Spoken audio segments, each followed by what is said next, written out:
Aber wir haben da mal eine Kleinigkeit vorbereitet, die auch mit Selfies zu tun hat. Okay. Und zwar hat die Judith vor der Sendung noch ein paar Selfies rausgesucht, die einen gewissen Fail haben, kann man das so sagen? Total. Genau, wir können das ja mal zusammen hier angucken. Und zwar da schön in der Uni und keiner passt auf, so ungefähr. Ne? Also einfach mal ein paar Selfie-Fails. Da musst du dann in deinen Videos aufpassen, dass dir das einfach nicht passiert. Also wir wollen dir jetzt im Prinzip mal einen Tipp geben.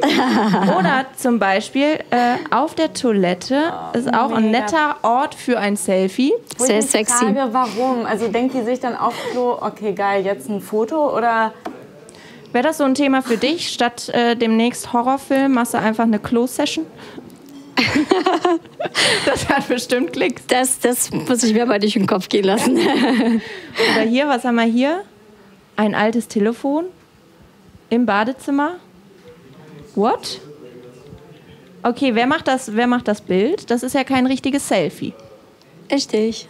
Oder macht er das? Ist das so ein Spacey-Telefon und damit kann man auch Fotos machen? Mit Sicherheit. Mit Sicherheit. Da. Wow. Das ist Okay, einmal in Vollbild bitte. Wenn man mal hinten rechts auf die Ecke guckt, das war bestimmt nicht beabsichtigt, aber geil. sehr, sehr witzig. Ist die Frage, schließt er gerade die Tür oder öffnet er sie? Das ist wirklich eine gute Frage.